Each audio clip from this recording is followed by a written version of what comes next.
Have you ever woken up after a full night's sleep, ready to take on the day, only to find that by mid-afternoon, your get up and go has completely gotten up and gone? That heavy, dragging feeling that makes even simple tasks feel like a monumental effort, and the little voice in your head that says, well, what did you expect? You're not getting any younger. I hear you. I really do. It's a frustration that so many of us share, this feeling that our energy, our vitality, is slowly slipping through our fingers no matter how hard we try to hold on. And the most frustrating part is when you're doing everything you think you're supposed to be doing. Maybe you've switched to diet foods. You're being careful. You're taking it easy to save your energy. And yet, that vibrant feeling of youth seems further away than ever. Let's just take a moment and acknowledge how incredibly disheartening that can feel. You're trying your best, following advice from all corners, and yet the result isn't more energy and health. It's often less. It can make you want to just throw your hands up and resign yourself to the idea that this is just what getting older is supposed to feel like. But what if I told you that it doesn't have to be this way? What if that very feeling of resignation is the first thing we need to gently but firmly push back against? You see, there's a world of difference between the natural, graceful slowing down that comes of life well lived and the pervasive fatigue, the brain fog, the aches and pains that we've been told to just accept. One is a natural part of the journey. The other is often a sign that something is out of balance. And so often, that imbalance is being accidentally caused by things we're doing with the very best of intentions.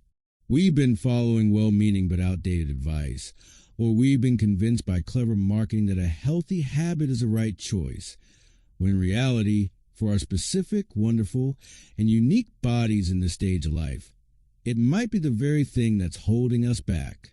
That's what we're going to walk through together today. This isn't about adding more to-dos to your already full plate. This is about liberation.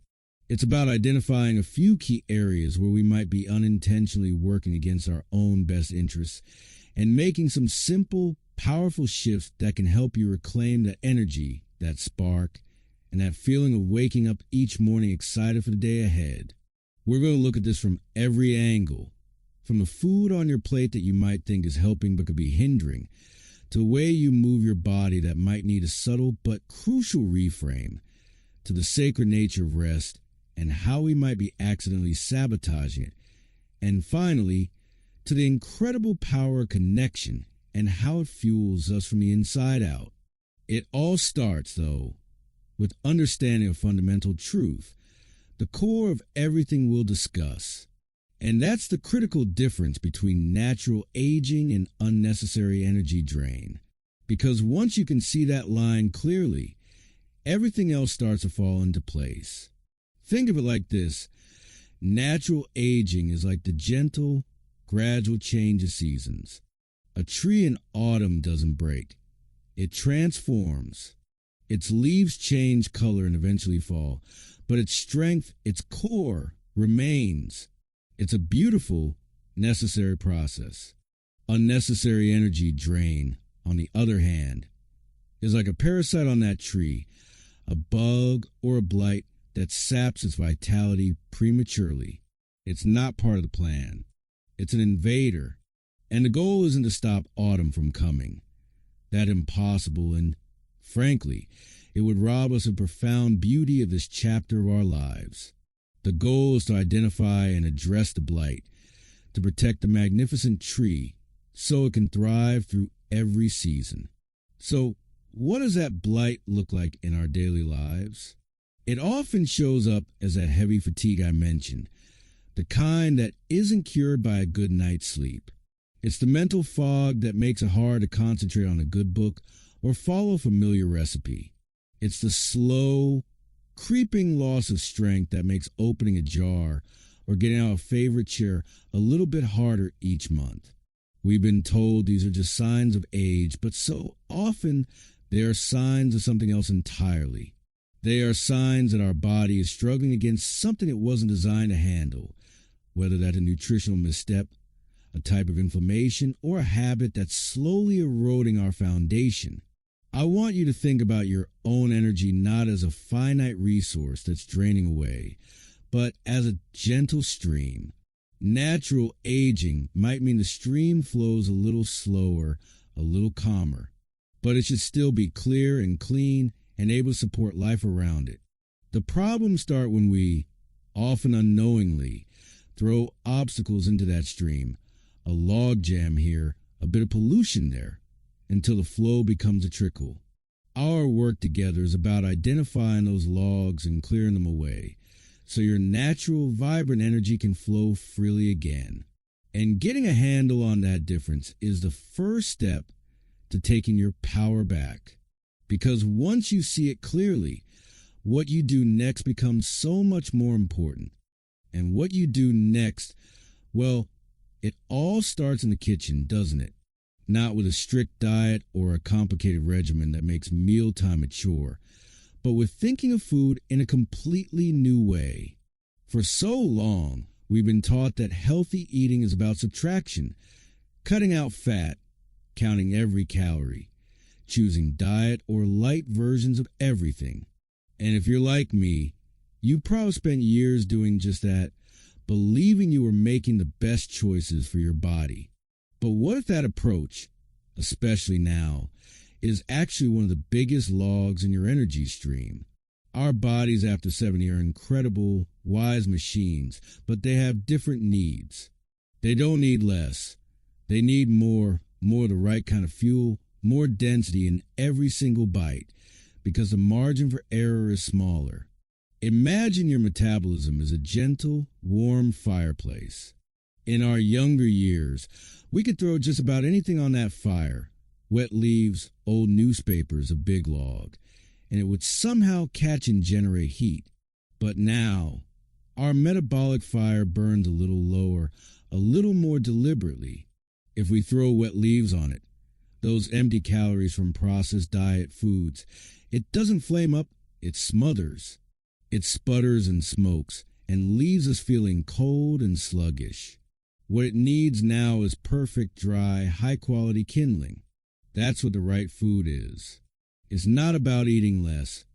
It's about eating better.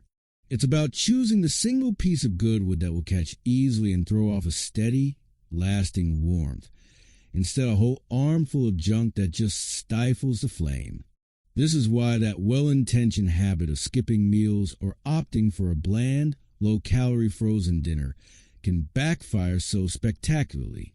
You might be consuming fewer calories, but you're also starving your metabolic fire the quality fuel it desperately needs to keep you warm, energized, and strong.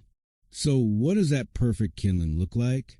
It's not a complicated list of strange, expensive foods you've never heard of. It's about making simple, powerful swaps that send a message of nourishment to your body. Instead of that fat-free yogurt sweetened with chemicals, imagine a bowl of plain Greek yogurt, full fat, topped with a handful of blueberries and a sprinkle of walnuts. You just traded empty, sugary calories for a powerful combination of protein for muscle strength, healthy fats for brain cell protection, and antioxidants to calm inflammation. Instead of a slice of white toast with margarine in the morning, what about 2 eggs, scrambled with some spinach and a side of avocado? You're trading processed carbohydrates that spike your blood sugar and leave you crashing for a sustained release of energy that will carry you right through to lunch without a single hunger pang. The goal is to think about every meal as an opportunity to put high-quality kindling on your fire. A can of soda is a bucket of water. A glass of water with a squeeze of lemon is a cup of clean, fresh fuel. It's a subtle shift in perspective, but it changes everything. Now, fueling your body correctly gives you potential for energy, but to truly unlock it, to turn that steady warmth of your metabolic fire into a vibrant, dancing flame, we have to talk about motion. It might seem counterintuitive when you feel tired. The last thing you want to do is move, but that feeling is often the very log jam we need to break. Our bodies are designed for motion. Our joints produce their own lubricating fluid when we move. Our muscles act like little pumps, helping with circulation and sending oxygen to our brain. Our posture and balance are maintained not by sitting still, but by engaging our core. The well-meaning habit of taking it easy to save our energy is, for many of us, one of the most damaging things we can do. We're not saving energy. We're teaching our body that it doesn't need to produce any. We're allowing the muscles that support us to weaken, making every movement harder and more taxing. The beautiful secret is that the movement that ignites you doesn't have to be exhausting. It's not about running marathons or lifting heavy weights in a noisy gym. It's about consistent, gentle, joyful motion that reminds your body of its own strength. It's the difference between trying to start a car that's been sitting in a garage for 5 years. Every part is stiff, the battery is dead. It's a huge struggle, and gently taking it for a short drive around the neighborhood every single day. The daily drive keeps everything running smoothly. That's what we're after. It could be a 10-minute walk in the morning sunshine, not for sport, but for the pure pleasure of feeling the air and seeing the world awake. It could be putting on your favorite music from your youth and just swaying to the rhythm in your living room for 2 whole songs. It's about finding the movements that feel good, that release tension rather than create it. This kind of movement doesn't drain your energy account. It makes a deposit. It tells your body, we are still alive, we're still vital, and we need you ready for action. It clears the fog. It eases the aches, and it builds a resilient strength that makes everything else in your day just that little bit easier. It's amazing how a simple daily walk can change the rhythm of your entire day. And that rhythm leads us perfectly to something we often neglect, but is absolutely sacred. The other side of the energy coin that makes all of this possible. That's right, we're talking about rest. And I don't just mean sleep, though that's a huge piece of it. I mean true, deep, restorative rest. The kind that repairs your cells, calms your nervous system, and files away the events of the day. This is where another one of those well-intentioned habits can quietly work against us. Many of us were raised with a powerful, unshakable work ethic, the belief that our value is tied to our productivity. Even in retirement, that mindset can linger, making us feel guilty for sitting still, for taking a nap, for simply being. We might push through fatigue, thinking it's a strong thing to do, or we might fill every quiet moment with a task, afraid of what we might feel if we actually stop. But my dear friend, that constant doing, that refusal to truly rest, is like trying to drive a car from coast to coast without ever stopping for oil, for coolant, for air in the tires. You might make a long way on sheer willpower, but the engine is screaming, and the wear and tear is immense. True rest is not a sign of weakness. It is a silent, non-negotiable partner to vitality. It's the time when your body does its most important work. While you're sleeping, it's not just shut down. It's a hive of activity. Muscles are repairing. Memories are consolidating. Hormones are rebalancing. When we shortchange our sleep, or when our sleep is light and fractured, we interrupt all of that essential maintenance. We wake up feeling unfinished, like a computer that rebooted before the update was complete. And it's not just about the night. It's about those small moments of pause throughout the day. The habit of going from one task directly to the next without a breath is a surefire way to feel drained and overwhelmed. It's like holding a muscle clenched all day long. Of course, it's going to ache with fatigue. True rest means consciously unclenching that muscle. It's the 5 minutes you sit with your tea and just look out the window, not thinking about your to-do list. It's the deliberate deep breath you take before you answer phone. It's learning the subtle art of stopping before you are stopped. This is how we master stress, not by avoiding it, but by building pockets of sanctuary around it, giving our system a chance to reset so that life's inevitable pressures don't become chronic drains on our energy. And when we're well rested and less stressed, we have the capacity for one of the most powerful energy sources of all, meaningful connection.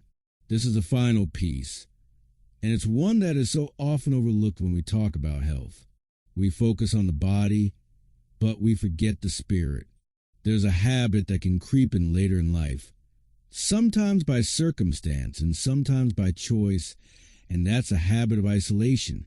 It's easy to do. Friends move away. Families get busy and can feel like more effort than it's worth to reach out. But isolation is perhaps the most stealthy and the most devastating energy drain of all. Our brains are wired for connection. A simple, warm conversation, a shared laugh, even a brief touch on the arm, releases a cascade of feel-good hormones like oxytocin that lower stress, reduce inflammation, and literally make us feel more alive. It's a direct injection of vitality. This connection isn't just about other people, though that is profoundly important. It's also about connection to a purpose, to a sense of wonder, to life itself. It's about finding something that makes you feel engaged and curious. It could be volunteering for a cause you care deeply about, not as an obligation, but as a gift that gives back to you tenfold in the form of purpose. It could be finally taking that watercolor class you've always thought about, losing yourself in the flow of color and creation. It could be as simple as tending to a garden and feeling connected to the cycle of growth and renewal. These things are not frivolous extras to be fit in when everything else is done. They are fundamental fuel. They are the reason we want to have energy. They answer the question, energy for what? Without that, without something that lights a spark in our eyes, all the healthy eating and exercise in the world can feel hollow. But with it, with a sense of purpose and connection, every healthy choice becomes an act of self-love, a way to ensure we have more days to enjoy this beautiful, connected life. So these 5 pieces, understanding your energy, fuel, movement, rest, and connection, they all fit together like a beautiful puzzle. But a puzzle isn't finished until you put the last piece in place, and that's making it all work for your unique life. Now, bringing this all together might feel like a lot. You might be listening to this and thinking, how can I possibly focus on all 5 of these things at once? I can barely remember to take my daily vitamins. And my answer is, you absolutely shouldn't. Trying to overhaul your entire life by tomorrow breakfast is a recipe for feeling overwhelmed, guilty, and giving up entirely. That's just another form of throwing logs on the fire. Remember, we're about clearing them away. So let's talk about how to make this feel not like a rigid set of rules, but like a gentle, kind, and flexible new way of living that adapts to you, not the other way around. The most powerful thing you can do is to start small, incredibly small, so small that it feels almost too easy. Don't try to change your entire diet. Just pick one thing. Maybe tomorrow morning, instead of reaching for that same old breakfast, you decide to have 2 eggs. Just that. One meal, one change. Or maybe your tiny habit is to park just a little bit further from the grocery store door, adding 20 more steps to your day. Or maybe it's setting a timer for 3 p.m. every day. And when it goes off, you simply stop whatever you're doing, close your eyes, and take 3 deep, slow breaths. That's it. These tiny actions are like dropping a single perfect pebble into a still pond. The ripples they create will spread out and touch everything else, but the initial action requires almost no willpower. It's about building momentum with success, not setting yourself up for a fall with impossible goals. And on those days when even that tiny pebble feels too heavy to lift, and those days will come, that's just being human. That's when we practice the art of the gentle redirect, not the hard stop. Let's say you had planned to go for your 10-minute walk, but you woke up with a headache or the weather is miserable. The old habit might be to feel guilty, to call the whole day a wash, and maybe even reach for a comforting but less nourishing snack. The new way is to redirect. You say to yourself, okay, walking outside isn't happening today. How can I still honor my body's need for movement? Maybe you redirect to just standing up and marching in place for one single song while your coffee brews. Or maybe you redirect to spending 5 minutes gently stretching your neck and shoulders to ease a headache. You haven't failed. You've adapted. You've listened to your body and responded with kindness. And that in itself is a massive victory. This is how we handle the practical hurdles. 2. What if I don't like to cook? Well, then let's make nourishment as simple as possible. A can of wild salmon mixed with a little mayonnaise or avocado is a fantastic no-cook protein. Pre-cut vegetables from the store, a handful of nuts, a piece of fruit. These require no preparation. Your kitchen doesn't need to look like a cooking show. It just needs to have a few good options ready to go. What if my knees are bad? Then we redefine movement. It's not about walking, it's about motion. Seated leg lifts, gentle arm circles with light weights, even just moving your ankles in circles while you watch television. This is all movement that counts, that keeps the pumps working and the energy flowing. What if I live alone and the connection feels hard? Start even smaller. A 5-minute phone call to an old friend. A smile and a genuine "how are you" to the cashier at the store. Listening to an audiobook and feeling connected to the narrator's story. These are all threads that weave the fabric of connection, and every single thread matters. The goal is progress, not perfection. It's about leaning into these 5 areas more often than not, and forgiving yourself completely when you don't. This isn't a race with a finish line. It's a meandering path that you get to walk at your own pace, enjoying the scenery. You have the map now. You know what to do and, more importantly, how to start. The final ingredient, the one that makes it all stick, isn't something you do, but something you believe. And that final ingredient, the glue that holds it all together, is simply this: a belief in your own worth. It's a quiet understanding that you are deserving of this energy, this vitality, and this joy, not because you've earned it by checking off every task perfectly, but simply because you are. For so long, many of us have put everyone else first. Our children, our partners, our careers. We've seen self-care as a luxury, or worse, as selfish. But my dear friend, it is the furthest thing from selfish. It is the foundation. You cannot pour from an empty cup. Filling your cup with good food, gentle movement, deep rest, and warm connection isn't an act of vanity. It's an act of stewardship. You are tending to the incredible, beautiful vessel that has carried you through this long and wonderful life, so that it can carry you forward into whatever adventures are still to come. This is where the real shift happens. It's not about moving from someone who is tired to someone who is not. It's about moving from someone who sees their body as a problem to be fixed to someone who sees it as a partner to be cherished. It's about celebrating the tiny wins with the same gusto we use to reserve for the major milestones. Did you choose an apple over a cookie? That's a win. Did you take 3 deep breaths when you felt stressed? That's a victory. Did you call a friend just to hear their voice? That's a triumph. This isn't about adding more pressure. It's about releasing it.